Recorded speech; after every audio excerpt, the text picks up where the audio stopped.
इस अध्याय में ईश्वर जो है एक अलग बात कर रहे हैं। इस अध्याय में श्री कृष्ण कह रहे हैं कि देखो, मन चाहे स्थिर हो या ना हो, उसको मुझ में लगा दो।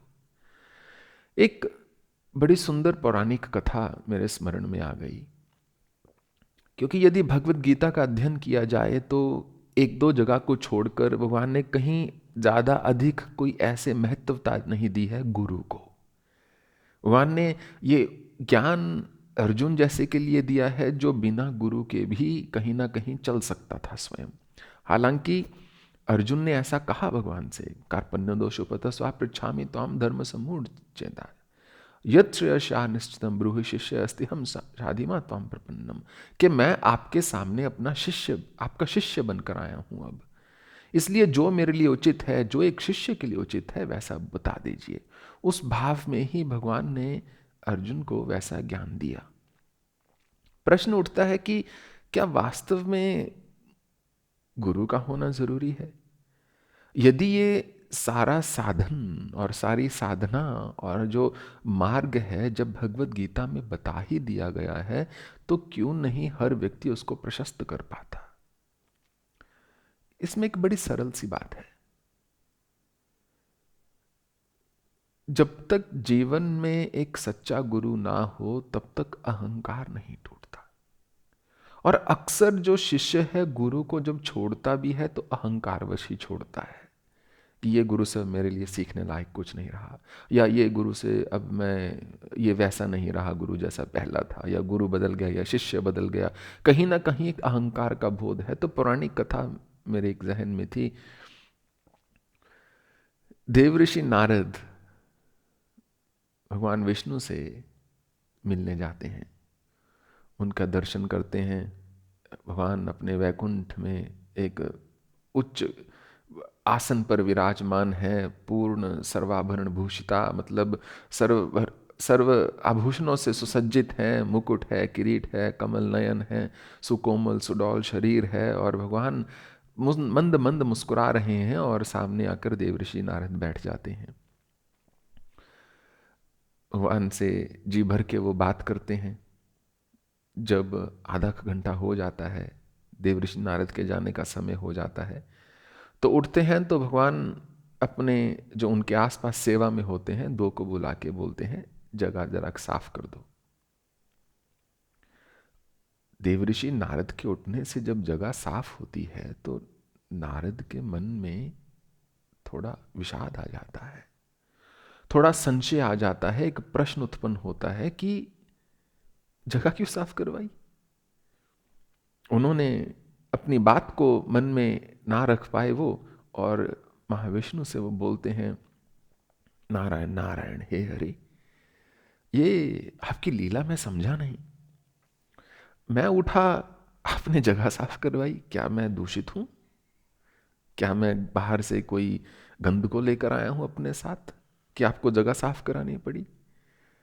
भगवान ने कहा, नहीं, शरीर से तो दूषित नहीं हो नारद, पर मन के बारे में ऐसा नहीं कहा जा सकता। नारद ने कहा, ये आप कैसी बात कर रहे हैं? मैं तो जीवन पर्यंत आपका ही ध्यान किया है, आपका ही चिंतन किया है, कभी इधर की बात उधर नहीं की, जो कि सच्ची नहीं है, सिर्फ वही करते थे वो। तो आपने मुझे ऐसा बोल दिया कि आपके उठने पर जगह साफ करवा रहा हूं। क्या मेरे में तप की कमी है, मेरी भक्ति की कमी है? भगवान ने कहा, नहीं, भक्ति की कमी नहीं है। तुमने अभी तक कोई जिंदगी में जीवन में गुरु नहीं धारण किया है, जिससे कि अभी तुम पूर्ण रूपेण शुद्ध नहीं हुए हो नारद। और वैकुंठ जो है परम शुद्ध अवस्था का नाम है, परम शुद्ध जगह है।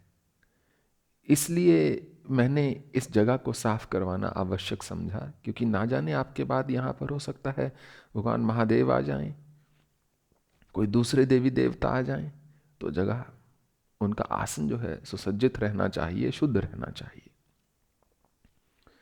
देवऋषि नारद का गुरु नहीं धारण किया, पर इतना मैंने तप किया है।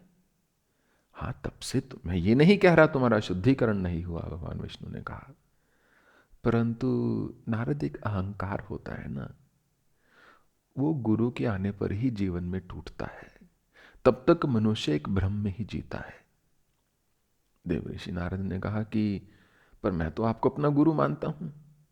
मानने से क्या हो जाता है, मैं तो तुम्हें अपना शिष्य नहीं मानता, और तुम मेरे भक्त हो, शिष्य नहीं। शिष्य के लिए तुम्हें गुरु के पास जाना होगा, जो एक सगुण रूप में गुरु की भांति तुम्हें शिक्षा दे सके। मैं तो तुम्हारा साध्य हूं, तुम्हें सिद्ध के पास जाना है, मैं तो तुम्हारा गंतव्य हूं, अभी तो तुम्हें शिष्यत्व की यात्रा करनी है। तो उन्होंने कहा, भगवान ये आप नई नई पहेलियां बुझा रहे हैं, आज इतने लाखों वर्षों के बाद ये नई चीज मुझे बता दी। आज से पहले कभी जगह साफ नहीं की, कभी ऐसी बात नहीं की, हमेशा मुझे इसी भ्रम में रखा, तुम मेरे सबसे प्रिय शिष्य हो, सबसे अच्छे हो, बड़े स्वीट हो, सब कुछ हो, और ये आज सडनली बॉम्ब मेरे ऊपर ड्रॉप कर दिया, ये कैसे होगा। भगवान ने कहा, देखो आज समय उचित आया है इसलिए बोला है, क्योंकि मैं तुम्हारा आराध्य हूं। गुरु होता तो तुम्हारे अहंकार पर बहुत पहले से कार्य करता। नारद ने कहा, ये आपने अहंकार शब्द पकड़ लिया है आज, चलो आप कह रहे हो तो मैं मान लेता हूं, अब मुझे बताओ प्रभु करना क्या है, कैसे मैं किसको गुरु बनाऊं, आपके अतिरिक्त तो मुझे तो और कोई भाता नहीं। फिर वही बात भगवान ने कहा, अरे मैं तुम्हारा साध्य हूं, मैं तुम्हारा इष्ट हूं, गुरु नहीं। मुझ तक जाने आने का जो मार्ग है, अभी तुम मुझे बाहरी स्वरूप से देख रहे हो, परंतु भीतर जो एक अनुभूति होती है, मार्ग में चलता हुआ एक एक जीव में जब तक मुझे नहीं देख पाओगे, तब तक सिद्धि नहीं है, तब तक प्राप्ति नहीं है। तो देवऋषि नारद ने कहा, तो फिर बताइए क्या करना है महाराज, जो जहां कहेंगे वहां चला जाऊंगा, अब जिसको कहेंगे उसको गुरु बनाऊंगा। भगवान कहे, मुझे भी नहीं पता भी तुम्हारा गुरु कौन होना चाहिए। एक काम करो, पृथ्वी लोक पर चले जाओ और गंगा जी के किनारे जो तुम्हें सबसे पहला व्यक्ति वहां दिखे उसको गुरु बना लो। तो देवऋषि नारद थोड़ा खुश हो जाते हैं कि एक से बढ़कर एक वेदज्ञ विद्वान ब्राह्मण जो हैं सुबह तर्पण करने आते हैं गंगा जी पर, सूर्य भगवान को जल देते हैं, अर्घ्य देते हैं, माँ गायत्री की साधना करते हैं, जप करते हैं, पितरों का तर्पण करते हैं, ब्रह्म तर्पण करते हैं। शुक्र है कोई अद्वितीय ही होगा मेरा गुरु, जो साक्षात श्री हरि जो है मुझे वहां भेज रहे हैं। तो नारायण नारायण करते हुए, जैसी आपकी आज्ञा प्रभु, जो आदेश कहते हुए देवऋषि नारद जो है पृथ्वी पर आ जाते हैं। रात उनके बिताई नहीं बीत रही, क्योंकि मन में बहुत एक मन पुलकित है, रोमांचित है कि ना जाने अब मेरे गुरु कैसे होंगे। और कहीं ना कहीं जब शिष्य को गुरु की लगन लग जाती है ना, तो लगन जब लगती है तो ऐसा ही होता है। क्योंकि मुझे भी याद है जब नागा बाबा से मुझे मिलना था, जब मैं उस आश्रम में पहुंच गया बनारस वाले और बाबा से मिलना था, मुझे तो खुद रातों को नींद नहीं आ रही थी कि मैं अपने गुरु से भेंट करूंगा। अब तो ऐसा ही देवऋषि नारद के मन में भी शायद चल रहा होगा। चले जाते हैं गंगा जी किनारे, एक आत्मा नहीं दिख रही, परिंदा तक नहीं दिख रहा। वो कहते, सुबह सुबह ब्रह्म मुहूर्त का वेला, कहाँ मर गए सारे ब्राह्मण, ये कौन सा कलयुग आ गया, कोई तर्पण करने नहीं पहुंचा सुबह सुबह। दूर से एक आकृति सी दिखाई देती है, दौड़े चले जाते हैं, देखते हैं तो वो व्यक्ति ऐसे एक कर रहा होता है गंगा जी में। पास जाके देखते हैं तो एक मछुआरा होता है जो मछलियों को पकड़ने के लिए जाल डाल रहा होता है। बड़े क्रोधित हो जाते हैं, सोचते हैं मन ही मन, ये श्री हरि ने मुझे किसके पास भेज दिया, ये मलेच्छ, ये मछुआरा, अनपढ़ गवार, ये मेरा गुरु बनेगा, इससे मैं ज्ञान लूंगा, ये मुझे क्या ज्ञान देगा। तो मछुआरा इतने में मुड़ता है, बोलता है, वैसे भी मैं तुम्हें दीक्षा देना नहीं चाहता, तुम्हारे जैसे परम अहंकारी को, तुम्हारे इष्ट का तुम्हें वचन हुआ है और मन में तुम मेरे बारे में ऐसी बातें गुण रहे हो। देवऋषि नारद कहते हैं, गलती होगी महाराज, आपको कैसे पता चला, मैं तो भी कुछ मुंह से बोला नहीं। ये बात छोड़ो, कैसे पता चला, इतना जान लो, मैं तुम्हें दीक्षा नहीं देना चाहता। देवऋषि नारद कहते क्षमा कीजिए महाराज, गलती हो गई मुझसे बहुत बड़ी, ऐसा मत कीजिए, कृपया मुझे दीक्षा दे दीजिए। अगर आप ये जानते हैं कि श्री हरि ने मुझे भेजा है तो आप ये भी जानते होंगे कि उन्हीं का वचन है, आप ही से दीक्षा होनी है, आप ही को देनी पड़ेगी। लो मैं चरणों में आपके हूं, मुझे बता दो। तो वो मंत्र की दीक्षा दे देते हैं उनको और भेज देते हैं। तो नारद जो हैं विस्मित हैं अब कि दीक्षा मिली, ऐसे गुरु से मिली जो दूर दूर तक मेरा गुरु नहीं लगता था, और किसी भी दृष्टिकोण से ज्ञानी नहीं दिखता था, परंतु मेरे मन की बात उनको कैसे पता? विचित्र बात लगी उनको। खैर, श्रीहरि के पास वापस चल देते हैं। संध्या का समय हो जाता है और भगवान महाविष्णु के पास बैठते हैं और कहते कि प्रभु बस आपका आदेश था, आज आपकी कृपा से वो कार्य भी पूरा हो गया। अच्छा, तो तुम्हें गुरु मिल गए? हाँ, गुरु तो मिल गए, पर भगवान ने कहा, पर नारद तुमने घोर अपराध किया है पर शब्द का प्रयोग करके। गुरु और पर कभी भी दो शब्द एक ही वाक्य में नहीं आ सकते। तुम्हारा अहंकार लेश मात्र भी कम नहीं हुआ है, तुम्हें अब मनुष्यों की भांति 84 लाख योनियों में तो लौटना पड़ेगा। देवऋषि नारद, ये प्रभु आप क्या कर रहे हैं? अभी तो मैंने बात ही नहीं पूरी की, मैं तो कह रहा था गुरु तो मिल गए, पर वही मैं कह रहा हूं। विष्णु ने कहा पर का कोई यहां प्रयोजन नहीं है, पर शब्द का यहां कोई सदुपयोग हो ही नहीं सकता, इसलिए मेरा जो वचन है वो मिथ्या नहीं हो सकता।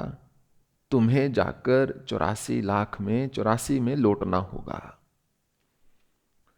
देवऋषि नारद कहते प्रभु ये आपने मुझे कैसा श्राप दे दिया?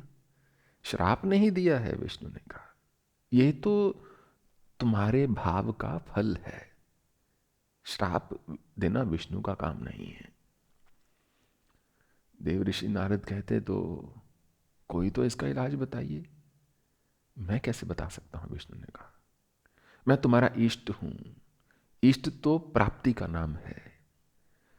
ये जो अंधकार में तुम गिरे हो, इसका जो इलाज है वो तो तुम्हारा गुरु ही तुम्हें बता सकता है। देवऋषि नारद कहते अच्छी बात है, गुरु के पास जाता हूं अपने। अगले दिन फिर जाते हैं गुरु के पास, जाकर चरणों में पड़ जाते हैं और पकड़ लेते हैं। कहते हैं मुझसे बहुत भारी अपराध हो गया, मुझसे बहुत भारी भूल हो गई। आपको गुरु ध्याने के बाद भी मेरे मन में संशय उतना ही प्रबल था। मैंने तो सिर्फ इसलिए आपको गुरु मान लिया था क्योंकि भगवान ने कहा था, भगवान विष्णु ने, कि जो भी मिले उसको गुरु मान लेना। परंतु जैसे ही मैंने ऐसा प्रयोग किया, भगवान ने तो मुझे बोला जाओ 84 लाख में जाके लौटना। अब आप ही मुझे बताइए कि इसका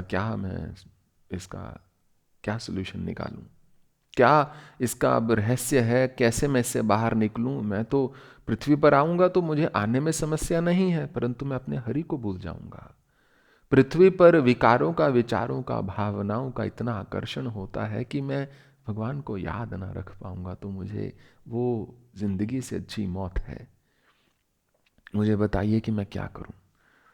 तो मछुआरे ने कहा, हाँ नारद, समस्या तो गंभीर है, परंतु इसका समाधान है, ऐसा नहीं है। एक काम करना, विष्णु के पास जाना और कहना कि थोड़ा सा मुझे दिखा तो दीजिए 84 लाख दिखते कैसे हैं।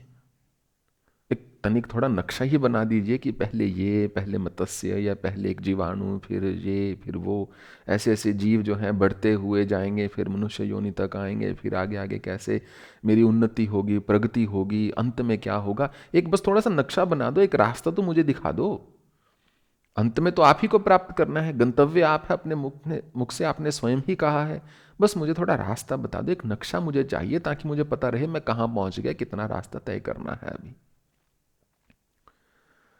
देवऋषि नारद ने कहा, तो नक्शा देख के तो मुझे और घबराहट हो जाएगी कि अभी इतना रास्ता तय करना है, तो क्या करूं नक्शे का? फिर उसके ऊपर लौट जाना। गुरु ने कहा, मछुआरे ने कहा, नक्शा बनवा के उसके ऊपर लौट जाना। बोलो प्रभु, आपका मुख से वचन था 84 लाख में लौटोगे, ये लो लौट लिया, अब मैं मुक्त हूं। तो नारद ने कहा, ये स्कीम तो बड़ी अच्छी लग रही है, बाकी जाके देखेंगे काम होता है इस पर या नहीं। तो इस युक्ति को लेकर वो भगवान विष्णु के पास चले जाते हैं।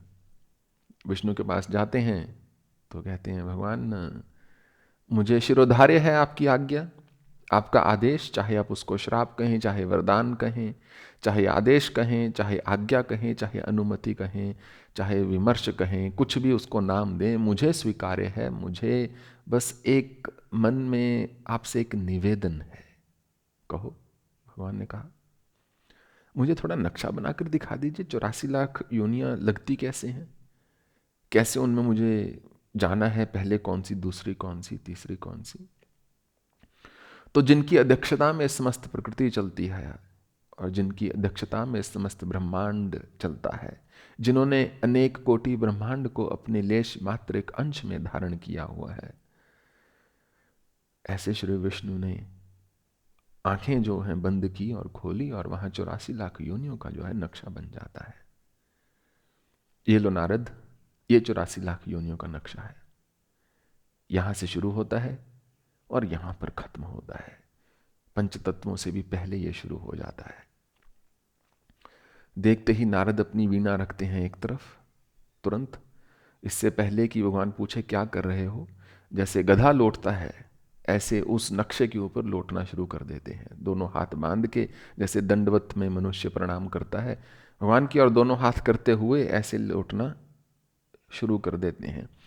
कहीं कहीं ऐसा विवरण आता है कि इसीलिए जो दंडवत प्रणाम है उसकी महिमा इस कथा के बाद से बनी, इस एपिसोड के बाद से बनी, क्योंकि दंडवत में भी हम ऐसे ही लौट रहे होते हैं।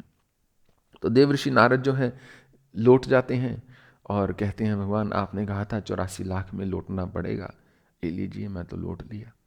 अब तो मैं मुक्त हूं, क्योंकि मैंने तो आपकी आज्ञा का पालन किया है। या तो वो श्राप मिथ्या है या आपका ये वचन मिथ्या, अब आप बता दीजिए। भगवान ने कहा, कुछ मिथ्या नहीं है, दोनों ही सत्य हैं। ये युक्ति तुम्हारे दिमाग में नहीं आ सकती थी, चाहे तुम कितने ही चतुर क्यों ना हो। इस पूरी पृथ्वी पर दो ही लोग थे जो तुम्हें ऐसी युक्ति बता सकते थे, एक तो सर्वगुण संपन्न हनुमान अंजनेय, या दूसरे तुम्हारे गुरु। तो मुझे बताओ किसने बताई है। उन्होंने कहा, ये गुरु ने ही बताई है मुझे। तो अब तुम क्या गुरु का महत्व समझ गए? क्योंकि गुरु, उन्होंने बोला, भगवान विष्णु ने नारद को, क्या अब तुम गुरु का महत्व समझ गए कि गुरु का अर्थ सिर्फ ये नहीं कि जो हमारे लिए प्रकांड विद्वान हो। कई बार गुरु को धारण करना होता है मात्र अपनी कमियों को पूरा करने के लिए।